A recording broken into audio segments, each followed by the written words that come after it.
हर हर महादेव साथियों, आप सभी का मेरे चैनल लव यू जिंदगी में तहे दिल से स्वागत है। आप सुन रहे हैं अर्चना वर्मा की लिखी हुई कहानी वफा। अब हम करेंगे का 66वां भाग। रणविजय घर जाने के लिए ऑफिस से निकल ही था कि अचानक उसे साधना जी अपनी गाड़ी में बैठी हुई दिखी। मॉम, आप यहाँ पर? रणविजय ने साधना जी को देखकर कुछ रुकते अटकते हुए कहा। हाँ, चलो, तुम्हें ये तो याद है कि मैं तुम्हारी मॉम भी लगती हूँ, वरना मुझे तो लगा था कि तुम ये पूछोगी कि डैड की सेक्रेटरी यहाँ का कर रही है। साधना जी ने थोड़े हल्के गुस्से नाराजगी के साथ कहा। रणविजय को अपनी बात याद हो आई, जो उसने घर छोड़ते वक्त रणधीर जी से साधना जी के बारे में कहा था। उसने अपनी आंखें बंद कर ली।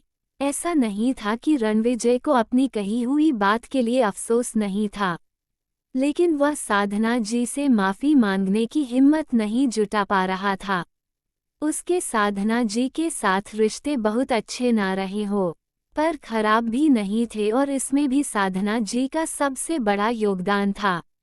उन्होंने भले ही पूरे घर की जिम्मेदारियों को एक बोझ की तरह उठाया था, पर रणविजय के मामले में वह ऐसा कुछ नहीं करती थी।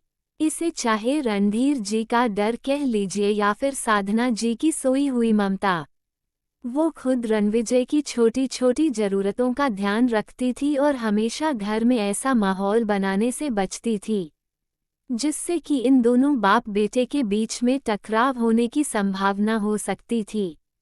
साधना जी की कोशिशों से ही रणधीर जी और रणविजय के रिश्ते पहले नॉर्मल हो सके थे, वरना अपने दादा दादी की मौत के बाद जब रणविजय इन लोगों के साथ रहने आया तो उसे अपने पिता के फैसले पर अच्छा खासा गुस्सा था।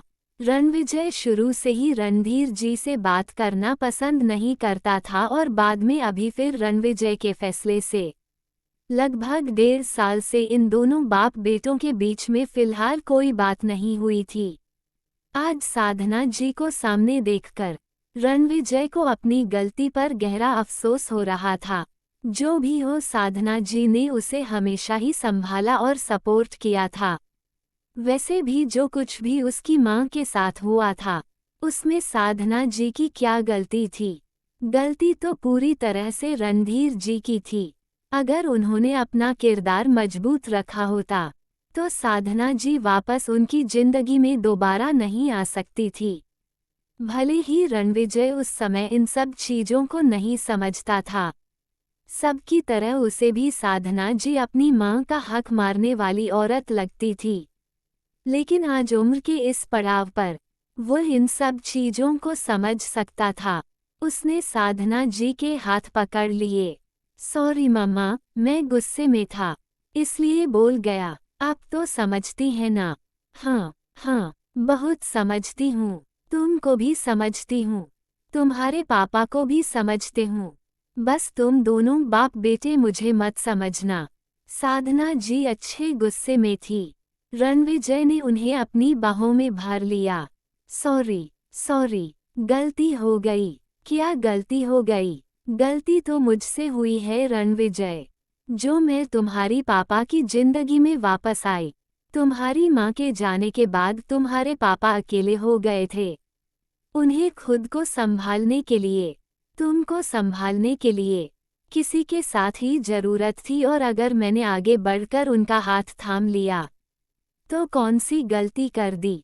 तुम नहीं जानते, लेकिन मेरी जिंदगी का सबसे बड़ा सच ये भी है कि तुम्हारे दादा दादी नहीं चाहते थे कि तुम्हारे प्यार में कोई बंटवारा हो, इसलिए तुम्हारा कोई दूसरा भाई बहन भी नहीं है, साधना जी ने कहा। उनकी बात सुनकर रणविजय ने अपनी आंखें झुका ली।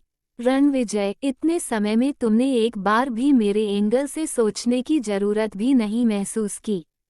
तुमने शादी अपनी मर्जी से की, अपनी मर्जी से घर छोड़ा, जो चाहा पापा को बोल कर आए, मुझे बोल कर आए, लेकिन एक बार भी तुमने हमसे ये बताना जरूरी नहीं समझा कि तुम किसी और लड़की से प्यार करते हो या फिर तुम उससे शादी करना चाहते हो। बोलो रणविजय, कभी आकर तुमने मुझसे बात कही थी? तुम जो कि स्कूल से आने के बाद हर एक छोटी बात मुझे बताया करते थे। भले ही मैं नहीं सुनाना चाहती थी, पर फिर भी सुनती थी। मैं तुम्हारी यह बात भी सुनती। मैं मानती हूँ कि मैं अपनी जिम्मेवारी अच्छे ढंग से नहीं उठाती, पर इन सब के बीच में मैंने तो तुम्हें कभी कुछ नहीं कहा। तुम भी इस बात को अच्छी तरह से जानते हो कि भले ही मुझे किसी और चीज़ की चिंता हो या ना हो, पर तुम्हारी चिंता होती है। पर तुमने मुझसे भी ये बताना जरूरी नहीं समझा कि तुम कहाँ हो, कैसे हो, किस हाल में हो। क्या मैं इतनी दुश्मन हूँ तुम्हारी?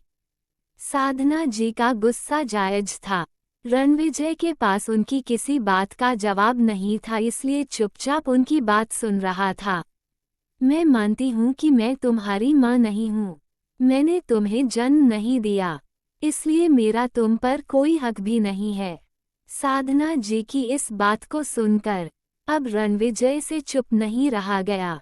वह तड़प गया। प्लीज मम्मा, ऐसा मत बोलिए। क्यों ना बोलूं? आज तुम यहाँ खड़े हो, तुम्हारे पापा का वही हाल है। बिजनेस को तो जैसे बर्बाद होना लिख गया है। खुद अपना भी ध्यान नहीं रखते, ना ढंग से खाते हैं, ना सोते हैं। साधना जी बहुत परेशान थी। बात क्या है मम्मा? साधना जी की बातों से रणविजय को कुछ ना कुछ गंभीर परेशानी का अनुमान हो गया था, क्योंकि साधना जी इतनी जल्दी दूसरों की प्रॉब्लम को अपने सर पर हावी करने वालों में से तो बिल्कुल नहीं थी। हम कहीं बैठकर बात करें, अगर तुम्हारे पास टाइम हो तो। साधना जी ने इधर उधर देखते हुए कहा। मम्मा, ताना मत मारा करो, मेरे पास आपके लिए हमेशा ही टाइम होता है, बस आप ही बिजी रहती हो। रणविजय अपने पुराने ढंग में लौटता हुआ बोला। उसकी इस बात पर साधना जी मुस्कुरा दी। रणविजय उन्हें अपने साथ लेकर पास की एक मंदिर की ओर बढ़ रहा था, लेकिन उन्होंने रणविजय का हाथ पकड़ लिया। वहाँ नहीं बेटा, उनके दर्शन तो मैं तब करूँगी जब मेरे लाइफ की सारी प्रॉब्लम सॉल्व हो जाएगी, मेरा पूरा परिवार कंप्लीट हो जाएगा। अभी तुम मेरे साथ आओ। रणविजय ने हमें सिर हिलाया। साधना जी उसे अपने साथ लेकर रानावत ग्रुप के होटल में आई। काफी दिनों के बाद रणविजय को होटल में देखते हैं पूरे होटल स्टाफ में खलबली सी मच गई थी, जिस चीज को साधना जी के साथ साथ रणविजय ने भी महसूस किया था। अब दोनों माँ बेटे एक प्राइवेट लग्जरियस रूम में बैठे थे। कहिए, क्या बताना चाह रही थी आप? रणविजय ने पूछा। क्या तुमको अभी भी ऐसा लगता है कि मुझे तुम्हें कुछ बताने की जरूरत है? साधना जी का इशारा होटल स्टाफ की ओर था। रणविजय फीके से मुस्कुरा दिया। देखो रणविजय, मैं नहीं जानती कि तुम्हारे दादाजी ने अपनी वसीयत में क्या लिखा है और क्या नहीं, पर इतना जरूर जानती हूँ कि उन्होंने सब कुछ तुम्हारे ही नाम छोड़ दिया है, और अगर वह ऐसा ना भी करते तो सब कुछ तुम्हारा ही था, क्योंकि मरने के बाद हम ये सब कुछ अपने साथ तो लेकर जाने वाले हैं नहीं। हमारे मरने के बाद वैसे भी सब कुछ तुम्हारा ही होना है। साधना जी ने बातों की भूमिका बांधते हुए कहा। मॉम, रणविजय ने हल्की नाराजगी से उनकी तरफ देखा। क्या हुआ? कुछ गलत कहा क्या मैंने? मैं जानती हूँ कि मैं पैसे खर्च नहीं करती, बल्कि उड़ाती हूँ, और जिसके लिए तुम्हारे पापा हमेशा मुझ पर चिल्लाते हैं। पर मैं पूरी जिंदगी कितना पैसा उड़ा सकती हूँ? बहुत से बहुत 30 से 40 करोड़, इससे ज्यादा तो नहीं। और मुझे नहीं लगता कि रानावत के लिए यह कोई बड़ी रकम है जिसके लिए मुझे कोई सफाई देनी पड़े। साधना जी हल्के से मुस्कुराते हुए बोली। साधना जी के इस बात पर रणविजय खुलकर हंस पड़ा। क्या हुआ? डैड ने आपसे आपके खर्चों की लिस्ट मांगी है क्या? पहले भी घर में ऐसा ही होता था। साधना जी के लिए रणविजय किसी एटीएम कार्ड से कम नहीं था, तो जब रणविजय को जरूरत होती थी तो साधना जी हमेशा तैयार रहती थी। रणधीर जी से पैसे निकलवाने में दोनों ही माँ बेटे एक दूसरे की पूरी मदद करते थे, और इन दोनों के ऊपर रणधीर जी के चीखने चिल्लाने का कोई असर नहीं पड़ता था। हल्के गुस्से के साथ रणधीर जी अपनी चेक बुक इन दोनों के सामने फेंककर अपनी स्टडी में चले जाते थे और काफी देर तक हंसते रहते थे। ऐसा नहीं था कि इस घर में प्यार नहीं था, इस घर में प्यार भी था, लेकिन सबके प्यार जताने का तरीका अलग अलग था और दूसरी सबसे बड़ी बात थी कि सबकी अपनी अपनी प्रॉब्लम थी। सब अपने अपने एक खोल में बंधे थे और कोई भी अपने खोल से बाहर निकलकर इस प्यार को एक्सेप्ट कर नहीं पाता था। रणधीर जी कभी पैसे को पकड़कर रखने वाले इंसान नहीं थे। उनकी जिंदगी भी इसी धर्रे पर चलती थी कि इंसान अपनी बीवी बच्चों के लिए ही तो मेहनत करता है। इसलिए उन्होंने कभी भी साधना जी या रणविजय को फिजूल खर्ची से रोका नहीं, बस थोड़ा सा अपना रौब दिखाकर उन दोनों की हरकत एंजॉय करते थे। भले इस पैसे को कमाने के लिए उन्हें दिन रात मेहनत क्यों ना करनी पड़े। वही साधना जी कभी भी रणधीर जी और रणविजय के ऊपर ज्यादा रोका टोकी नहीं करती थी, क्योंकि दोनों बाप बेटे का गुस्सा एक अलग ही लेवल का था, जिससे वह शुरू से ही डरती थी। अपने आप को बिजी रखने के लिए उन्होंने अपने अलग ही दुनिया बना ली थी, बस सबकी जरूरतों पर हाजिर रहती थी। ... और रणविजय, जिसकी परवरिश ही कई हाथों में हुई थी, उसके व्यक्तित्व का एक निश्चित निर्माण ही सही ढंग से नहीं हो पाया था। उसके अंदर हर चीज थोड़ी थोड़ी भरी हुई थी। बार बार बदलते हुए माहौल ने जहां उसे जिंदगी का पाठ पढ़ाया था, वही जिंदगी जीने का तरीका नहीं सिखा पाया था। खुशी के पलों को कैसे अपने अंदर समेटा जाता है, ये चीज उसे शिवी का पापा बनने के बाद पता चली थी। ... और अभी साधना जी की बातों ने तो उसे हंसाते हंसाते आंखों में पानी भर दिया था।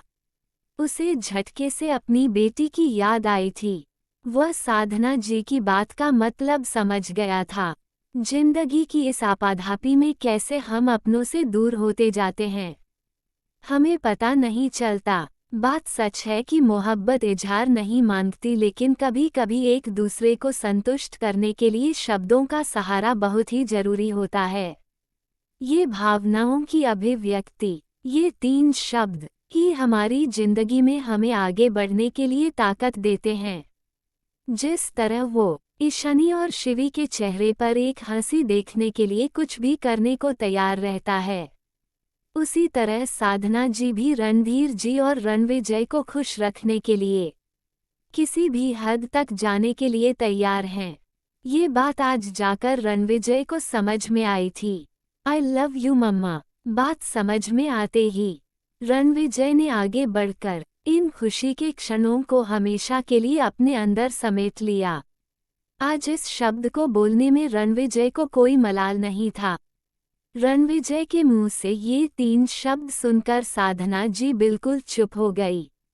आखिर क्यों आई थी साधना जी रणविजय के पास? क्या केवल रणविजय को ही देखना था या फिर उन्हें कुछ रणविजय से कहना बताना भी था? जानने के लिए बने रहे अगले भाग तक। तब तक के लिए वीडियो को लाइक और चैनल को सब्सक्राइब करना मत भूलिएगा। खुश रहिए, स्वस्थ रहिए, हंसाते रहिए, मुस्कुराते रहिए और यही यूट्यूब पर मिलते रहिए। मिलते हैं अगले भाग के साथ। हर हर महादेव।